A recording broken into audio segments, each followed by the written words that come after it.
trees swallowed the last bit of moonlight, leaving only a dim, trembling path ahead.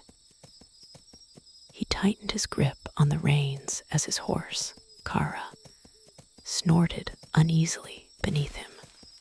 "Easy, easy," he whispered. Kara didn't listen. Her ears flicked back, her muscles stiff as stone.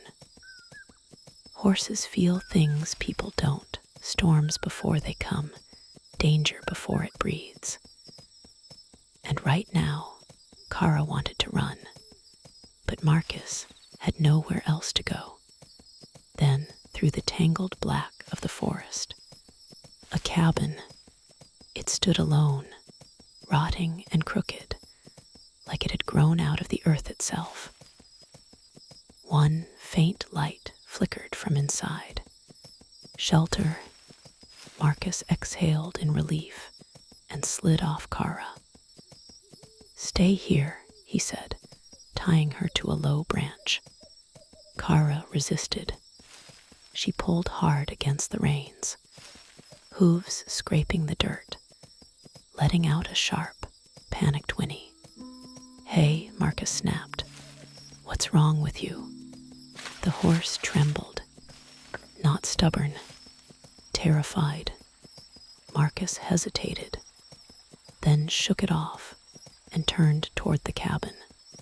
The door creaked open before he even touched it. Inside, the air was thick, wet and cold, like breathing inside a grave. A single candle flickered on a table, casting long, twitching shadows across the walls. "Hello," Marcus called. Silence. Then, a faint creak from above. Footsteps, slow dragging. Marcus frowned. Anyone there? The footsteps stopped. The silence pressed closer. He turned and froze. A mirror stood against the wall, cracked, dusty, and in it, he wasn't alone. Behind his reflection stood a woman. Her hair covered her face, her head tilted at an unnatural angle. Marcus spun around. Nothing. He looked back. She was closer, right behind him now, but the room still empty. A whisper curled into his ear, like cold smoke. "Leave." Marcus staggered back, heart slamming.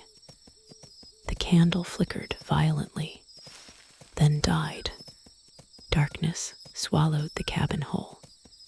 And from the black, footsteps, not upstairs anymore, right in front of him.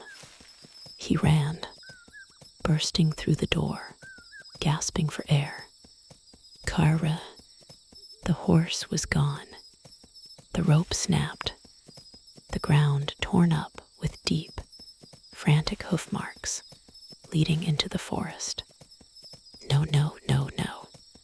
A distant sound echoed between the trees. Hooves, racing. Marcus turned toward it, hope sparking. "Kara." The pounding grew louder, closer. Too fast, too heavy. Then she emerged from the darkness. Kara, but wrong. Her movements were stiff, jerking like a puppet pulled by invisible strings. Her eyes wide, white, empty of life. And on her back, someone sat, a woman in white. Her long hair drifted as if underwater, though the air was still. Her head slowly lifted, and though Marcus couldn't see her face, he felt her looking at him. Kara stopped a few feet away. Too still, too quiet. Then, with a sickening crack, the horse's neck twisted sideways, not breaking, just bending, as if something else was controlling her body. Marcus stumbled back, horror freezing his veins. "Run," he whispered to himself, but his legs refused. The woman tilted her head, the same unnatural angle as in the mirror. Then she slid off Kara's back, not stepping down, gliding. Her feet never touched the ground. She moved toward him, slow, certain. Marcus finally broke free and ran blindly into the forest, branches tearing at his skin, breath ragged and desperate. Behind him, hooves, dragging, following, and something else, soft laughter. When dawn finally broke, the forest released him.